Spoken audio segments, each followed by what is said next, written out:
So கடவுளை பற்றியும் கடவுளுடைய படைப்பின் முதலிடை கடை பற்றியும் தெரிஞ்சிக்காதவங்க தான் நாஸ்திகர்கள். நாஸ்திகர்கள்னாலே அனாதைகள் தான். இன்றைக்கி எல்லாருமே செல்வமற்ற அனாதைகளாக தான் ஆகிட்டாங்க இல்லையா? அப்பா கிட்டேருந்து அப்பா அளவற்ற சொத்தை கொடுக்குறார், சொர்க்கத்தை கொடுக்குறார். ஆனால் இன்றைக்கி சாப்பாட்டுக்கு வழி இல்லாத நிலைக்கு வந்துட்டாங்கன்னா அனாதைகள் தானே. பாருங்கள், வீட்டுக்கு வீடு சண்டை சச்சரவு. ஸோ அது அவங்கக்கிட்ட செல்வம் குறையும் போது அந்த மிருக குணம் வர ஆரம்பிச்சிடுது. அந்த பயத்தினால் ஒருவருக்கொருவர் அடிக்கிறதுக்கு கூட தயங்கிறது கிடையாது இல்லை. வார்த்தை சண்டை நாளைக்கு கைகலப்பாக மாறுது. அதனால தான் இதை நாஸ்திகர்களின் உலகம்னு சொல்லப்படுது. பாபாவை தெரிஞ்சிக்காதவர்கள் அப்படின்னு அர்த்தம். நாஸ்திகர்கள்னால் யார்? தந்தையை தெரிந்து கொள்ளாதவர்கள். அப்பாவை பற்றியே தெரியலன்னா அவங்க அனாதைகள் தானே. அனாதைகள்னால் நாஸ்திகர்கள். ஆனால் நீங்கள் தான் அப்பாவை தெரிந்து கொண்டவர்கள். உண்மையான ஆஸ்திகர்கள் நீங்கள் தான். ஆனால் நாமளும் இதுக்கு முன்னாடி நாஸ்திகர்களாக கல்வத்தி உடையவர்களாகத்தான் இருந்தோம். ஆனால் பாபா நம்மளை தங்க புத்தி உடையவர்களாக மாற்றி இருக்கிறார்.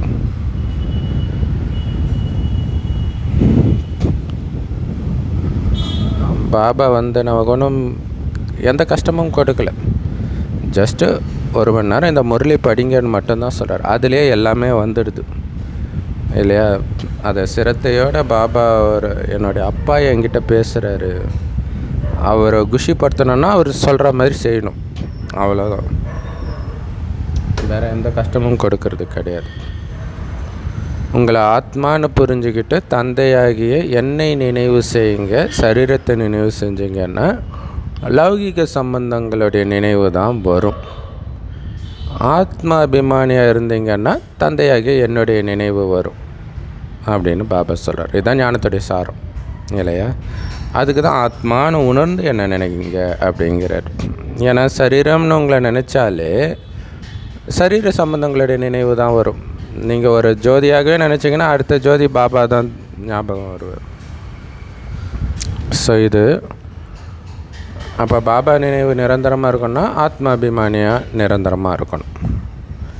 இப்போ இருக்கிறதோ விகார உலகம், விஷக்கடல். இது இங்கே ஏமாற்றம் அடைஞ்சிக்கிட்டே இருக்கிறாங்க. ஏதோ சுகம் இருக்குதுன்னு எதன் பின்னாடியெல்லாம் போகிறாங்களோ அத்தனையும் அவங்களுக்கு துக்கத்தையே கொடுக்குது. ஒரு காலத்தில் அந்த சீட்டு கம்பெனிக்காரன்ட்ட காசு கொடுத்து ஏமாந்த மாதிரி தான் கலியுகத்தில் உள்ள அத்தனையிலும் மனிதர்கள் ஏமாந்துட்டு தான் இருக்கிறாங்க விகாரத்தினால்.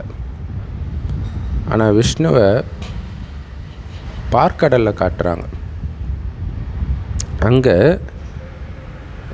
நெய்யாறு பாலாறு தேனாறு ஓடுனதாக சொல்கிறாங்க. ஆனால் இங்கே பாருங்கள், புல் கூட கிடைக்கிறது கிடையாது இல்லையா? மாட்டுக்கு புல்லே இல்லைன்னா அப்புறம் மாடு எங்கே பால் கொடுக்கறது? பாலாறு எங்கே, நெய்யாறு எப்படி ஓடும்? இப்போ ரெண்டுத்துக்கும் எவ்வளோ பெரிய வித்தியாசம் இருக்குது பார்த்தீங்களா? திருப்பதிக்கு நெய் கிடைக்காம சிந்தட்டிக் நெய் அப்புறம் வேறு ஏதோ கலந்து கொடுத்தாங்க அப்படின்னாங்க. நிறைய கோயில்களில் அப்படி நடக்குது. ஸோ கோயிலே அப்படி நடக்குதுன்னா வீட்டுக்கு வர பால்லாம் என்ன இருக்குதோ யாருக்கு தெரியும் இல்லையா? ஸோ அதனால் குழந்தைங்களுக்கு எவ்வளோ குஷி ஏற்படணும். அந்த பாலாரும் தேனாரும் ஓடக்கூடிய இடத்துக்கு நான் போயிட்டு இருக்கிறேன், அதை நினச்சிக்கிட்டே இருக்கணும். நேற்று முரளியில் அதை ரொம்ப ஸ்ட்ரெஸ் பண்ணி சொன்னார் இல்லை, அந்த டிஃப்ரென்ஸை பார்க்கணும். எங்கேருந்து எங்கே போயிட்டு இருக்கிறேன். ஸோ அதுக்காக தான் அமைதியாக இருக்கிறோம். இவங்க சத்தம் போடுறவங்க எல்லாம் இங்கேயே தங்கிடுவாங்க, அமைதியாக இருக்கிறவங்க அங்கே போயிடுவோம். ஸோ பாபா நம்மளை அழைச்சிட்டு போகிற படகோட்டியாக வந்திருக்கிறார். அதனால தான் படகோட்டியே எங்களுடைய படகை கரை சேருங்கன்னு பாடுறாங்க. ஸோ இது எல்லாமே படகுகள் தான். ஒரே ஒரு தந்தை தான் அனைத்து படகுகளையும் கரை சேர்க்கக்கூடிய படகோட்டி. ஆக்சுவலாக ஒரு படகுக்கு ஒரு குறிப்பிட்ட அளவு இருக்கும், அதுக்கு மேலே ஏற்ற முடியாது, மூழ்கிடும். அந்த மாதிரி நம்ம படகோட்டி என்ன சொல்கிறார், உடம்பையே விட்டுடுங்க, அப்போ தான் நீங்கள் பறந்து வர முடியுன்ற. உடல் உணர்வையே விட்டுடுங்க, வெறும் ஜோதியாக உங்களை உணருங்கன்றார். அதனால் சரீரத்தை எப்படியும் இங்கே தானே விட்டுடுவீங்க, இப்போ சரீரன்ற உணர்வை விட்டுடுங்க. மற்றபடி ஆத்மாக்களை தான் அந்த கரைக்கு அழைச்சிட்டு போகிறார், சாந்தி தாமத்துக்கும் சுகதாமத்துக்கும் அழைச்சிட்டு போகிறார். ஃபஸ்ட்டு சாந்தி தாமத்துக்கு அழைச்சிட்டு போகிறார், பிறகு அங்கேருந்து சுகதாமத்துக்கு அனுப்பி வைக்கிறார். அந்த பரமபிதா பரமாத்மாவை தான் படகோட்டின்னு சொல்கிறோம். ஸோ அந்த ஒரு தந்தையுடைய மகிமையை தான் பலவிதமாக பாடுறாங்க. இப்போ நீங்கள் தூய்மையாகி தூய்மையான உலகத்துக்கு எஜமானர்களாக ஆகுறீங்க. சிரேஷ்டமானவர்களாக உங்களை ஆக்கிறதுக்காக தான் ஸ்ரீ ஸ்ரீ சிவபாபா வந்திருக்கிறார். ஸோ தூய்மை ஆகிறோம்னாலே சிரேஷ்டமானவர்களாக, அதாவது உயர்ந்தவர்களாக ஆகிறோம்னு அர்த்தம். யார் ஆக்க முடியும்? உயர்ந்ததிலும் உயர்ந்த சிவத்தந்தை தான் ஆக்க முடியும். அதனால் அவர் சொல்கிறாரு, இப்போ இருக்கிறது கீழான உலகம், இந்த பக்கம் திரும்பி கூட பார்க்காதீங்கன்றார். இல்லை, ஒரு ஊரில் மோசமான ஏரியா இருந்துச்சுன்னா அந்த பக்கம் யாருமே போக மாட்டாங்க இல்லையா? தன்னுடைய வீட்டு பெண்களையோ குழந்தைங்களையோ அந்த பக்கம் அனுப்பக்கூட மாட்டாங்க. பாபா என்ன சொல்கிறாரு, இந்த உலகமே அப்படி தான் இருக்குது, இந்த பக்கம் திரும்பி கூட பார்க்காதீங்கன்ற. இல்லையா? பற்ற விடுறதுக்காக மட்டும் இல்லை, இந்த குணம், கலியுகத்தின் குணம் விடணும். இல்லையா? திரும்புகிற பக்கமெல்லாம் உலகம் மோசமாகவே இருக்குது. இப்போ நீங்கள் பரமபிதா பரமாத்மாவுடைய ஸ்ரீமத் படி நடந்து சிரேஷ்டமானவர்களாக ஆகுறீங்க. இல்லை, உயர்ந்ததிலும் உயர்ந்த தந்தையின் வழிப்படி, தந்தையின் உயர்ந்த வழிப்படி நடந்து உயர்ந்தவர்களாக ஆகுறீங்க. அந்த வழி தான் ஸ்ரீமத். இது எவ்வளவு மறைமுகமான, அதே நேரத்தில் ரமணிகரமான விஷயம். கண்ணுக்கு தெரியாத கடவுள் நம்மளை எப்படி மாற்றுறார், நம்ம குணத்தை. கண்ணுக்கு தெரிந்தவர்கள் சொன்னதையெல்லாம் கேட்டு போனோம். ஆனால் கண்ணுக்கு தெரியாத சிவபாபா சொல்கிறத கேட்டு உயர்ந்ததிலும் உயர்ந்தவர் ஆகிறோம். இதை குழந்தைகளாக நீங்கள் மட்டும்தான் புரிஞ்சிக்க முடியும், மற்றவங்க புரிஞ்சிக்கவே முடியாது. எடுத்தோடனே 1008 கேள்வி கேட்டு விட்டு போயிடுவாங்க.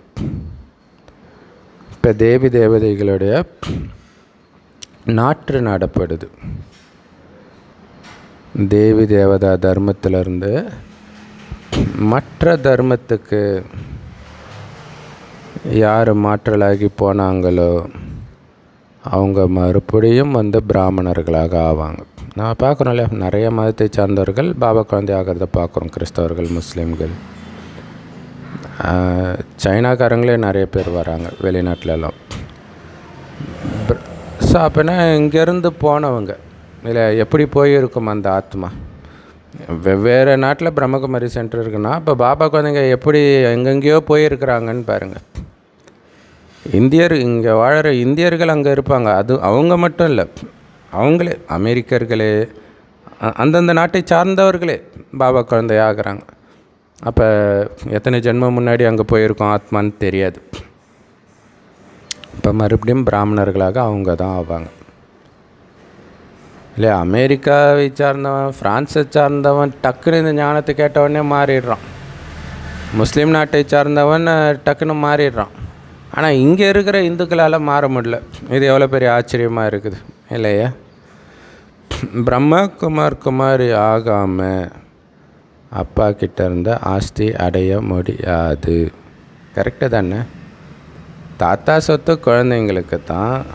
ஆனால் அவர் எப்படி உங்களுக்கு தாத்தாவாக முடியும்? அவருடைய மகனுக்கு நீங்கள் பிறந்தா தானே தாத்தாவாக முடியும் இல்லையா? அப்போ அவருடைய மகன் பிரம்மாவுடைய குழந்தையாகாமல் சிவ தந்தையுடைய சொத்து அல்லது தாத்தாவுடைய சொத்து, சிவ தாத்தாவுடைய சொத்து நமக்கு கிடைக்க முடியாது. இவர் தான் நேரடி குழந்தை, பிரம்மா தான் இல்லையா? அப்போ ஒரே குமாரன்னு கூட சொல்லலாம். ஏன்னா அவருடைய குழந்தைய நாம் ஆயிடுறோமே. அப்போ அவர் மட்டும்தான் ஒரே குழந்தைன்னு தான் ஆயிடுது, பிரம்மா மட்டும்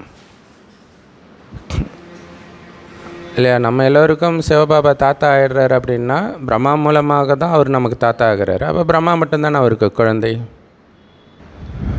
ஸோ இப்போ நம்ம, அதாவது பிரம்மகுமார் குமாரிகள், சொர்க்கத்தின் ஆஸ்தி அடைஞ்சிட்டு இருக்கிறோம் பாபா கிட்ட இருந்து. சும்மா அடைஞ்சிட முடியாது, பிரம்மகுமாரி ஆனாலே அடைஞ்சிட முடியாது. எந்த அளவுக்கு முயற்சி செய்கிறீங்களோ, மற்றவர்களும் செய்ய வைக்கிறீங்களோ, அந்த அளவுக்கு உயர்ந்த பதவி அடைவீங்க. எல்லோரும் அந்த அளவுக்கு முயற்சி செஞ்சிட முடியாது, வரிசைக்கிரமம் இருக்குது. ஸோ முழுசாக இந்த ஞானத்தை படிக்கலைன்னா அதோடைய ரிசல்ட் என்ன தெரியுமா? முழுசாக படிக்கலை, டமால்னு சரீரத்தை விட்டுட்டீங்க, என்ன ஆகும்? சொர்க்கத்துக்கு வருவீங்க. இல்லை, இந்த ஞானத்தின் ஒரு துளி கேட்டாலும் சொர்க்கத்துக்கு வந்துடுவீங்க. ஆனால் பிரஜையாக வருவீங்க. அந்த பிரஜையிலும் முற்றிலும் சாதாரண நிலையை அடைவீங்க, கீழான நிலையை அடைவீங்க. ஸோ தந்தையுடையவராக ஆகியும் நல்லா படிக்கலைன்னா ராஜ பதவி அடைய முடியாது குழந்தை இல்லையா? பாபாவை அதாவது அவங்க ஒரு பாட்டு பாடுவாங்களே, அரிதிலும் அரிது மானிடராய் பிறத்தல் அரிது, கோன் குருடு இல்லாமல் பிறத்தல் அரிதுன்ட்டு. அப்படி அரிதிலும் அரிது பாபாவுடைய குழந்தையாகிறது, நிச்சய புத்தி வர்றது.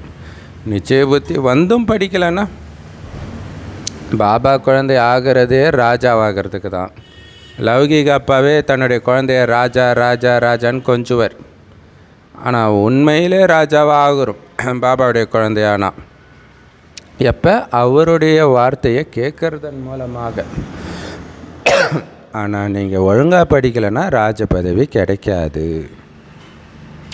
ஸோ முரளியை ரெகுலராக படிக்கலைன்னா உங்களுக்கு அதிர்ஷ்டம் இல்லைன்னு புரிஞ்சுக்கோங்கன்ற. படிங்கன்னு சொல்ல முடியும், அவங்க படிக்கலை அப்படின்னா அவங்களுக்கு அதிர்ஷ்டம் இல்லை. ஸோ தூய்மையாகவும் இருக்கிறீங்க, முரளியும் ரெகுலராக படிக்கிறீங்க, படித்தது மாதிரியே நடக்கிறீங்க அப்படின்னா கண்டிப்பாக உயர்ந்த பதவி அடைவீங்கன்ற. அப்பவித்திரம் ஆகிறதுனால தான் தந்தையை நினைவு செய்ய முடியறது கிடையாது. சூப்பர் இல்லையா? செய்ய முடியாதுன்ற. தூய்மை இழந்தாலே பாபாவுடைய நினைவு வராது, அப்படியே பிளாங்க் ஆகிடும். அது எந்த விதமான விகாரம் வந்தாலும் சரி, அப்படியே வரிசைக்கிரமாக இருக்குது. அதில் நம்பர் 1 காமம். சுத்தமாக பாபாவை நினைக்க முடியாது, செத்து போன மாதிரி இருப்பீங்க. ஸோ இப்படியும் பலர் இருக்கிறாங்க. கர்ம பந்தனங்களின் கணக்கு முடிவடையணும். ஏன்னா வண்டியில் 2 சக்கரமும் தூய்மையாக இருந்துச்சுன்னா வண்டி நல்லா ஓடும் இல்லையா? கணவன் மனைவி 2 பேருமே தூய்மையாக இருக்கும்போது ஞானச்சிதையில் உட்காந்துருவாங்க.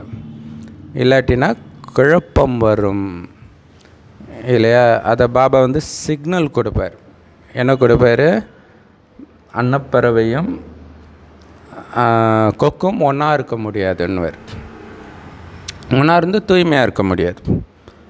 ஸோ அதனால் நிறைய சகோதரிகள் கணவனை விட்டு தனியாக தூய்மையை இழந்தால் தான் உன் கூட இருக்கணும்னா, அப்படிப்பட்ட நீயும் தேவையில்லை, உன் சொத்தும் தேவையில்லைன்ட்டு தனியாக இருக்கிறவங்க இருக்கிறாங்க. அதே மாதிரி ஆண்களும் சிலர் இருக்கிறாங்க, ரொம்ப அவமானத்திற்கு உள்ளாக்கப்பட்டு அந்த மாதிரியும் இருக்கிறாங்க.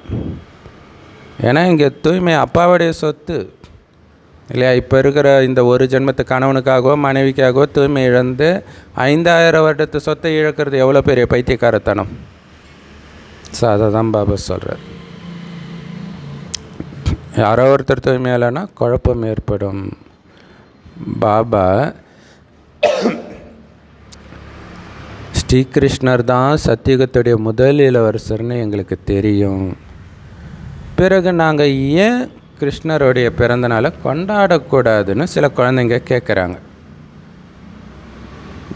நாம் கிருஷ்ணருடைய ஆத்மாவை கூப்பிடவும் முடியும் வந்து விளையாடுவார், உங்களோட டான்ஸ் ஆடுவார். வேறு என்ன பண்ணுவார்? கோபிகைகள் இங்கே தானே இருக்கிறாங்க. சொர்க்கத்தில் இளவரசன் இளவரசிகள் தங்களுக்குள்ளே சந்திச்சுக்கும் போது டான்ஸ் ஆடுவாங்களாம், தங்க புல்லாங்குழல் வாசிப்பாங்களாம்.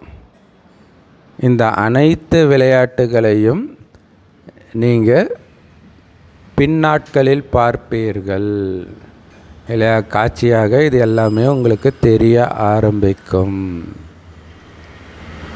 பாருங்க, சொர்க்கத்தில் தங்க புல்லாங்குழல் வாசிப்பாங்களாம். ஸோ அப்போ அங்கே நிஜமாலே புல்லாங்குழலும் வாசிப்பாங்க, டான்ஸும் ஆடுவாங்க, கிருஷ்ணரை காட்டின மாதிரி. இந்த அனைத்து நடிப்பும் நடக்கும். ஆரம்பத்தில் இந்த மாதிரி காட்சி காட்டப்பட்டது. பிறகு நீங்கள் முயற்சி செய்ய ஆரம்பிச்சிட்டிங்க அப்படி ஆகணுன்ட்டு. இப்போ மறுபடியும் கடைசியில் சாட்சாத்காரம் கிடைக்கிறது ஸ்டார்ட் ஆகிடும். சாட்சாத்காரம் கிடைக்க ஆரம்பிச்சிட்டாலே டைம் முடிஞ்சிருச்சின்னு அர்த்தம் இல்லையா? அதுக்கப்புறம் உங்களால் முயற்சி பண்ண முடியாது. யார் யார் என்னென்ன பதவி அடைவாங்கன்னு காட்சி தெரிஞ்சிடும். அப்படின்னா ரிசல்ட் அவுட் ஆகிடுச்சு, அப்புறம் எங்கே நீங்கள் முயற்சி பண்ண முடியும்? ஸோ பாபா உட்காந்து இந்த அனைத்து ரகசியங்களையும் புரிய வைக்கிறார். வேத சாஸ்திரங்களை நீங்கள் ஏற்றுக்கிறீங்களான்னு உங்ககிட்ட கேட்குறாங்க.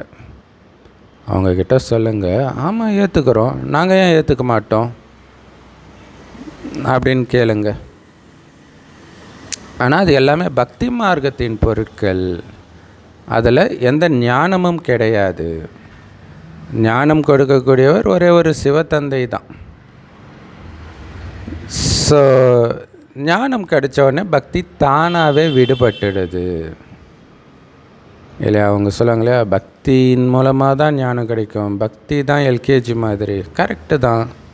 இப்போ ஞானம் கிடச்சிருச்சு, பக்தி விடுபட்டுடுச்சு அப்படின்னு சொல்லுங்கள். நீங்கள் கோயிலுக்கு போனால் கூட, லக்ஷ்மி நாராயணன் கோயிலுக்கு போகிறீங்கன்னு வச்சுக்கோங்களேன், இந்த லக்ஷ்மி நாராயணன் மறுபடியும் புது உலகத்தில் ராஜ்யம் செய்வாங்கன்னு உங்கள் புத்தியில் இருக்கும். மற்றவர்கள் அப்படியே மெய்மறந்து பார்த்துட்டு இருப்பாங்க, ஆனால் இவங்க ராஜ்யம் செய்வாங்கன்னு உங்கள் புத்தியில் இருக்கும்.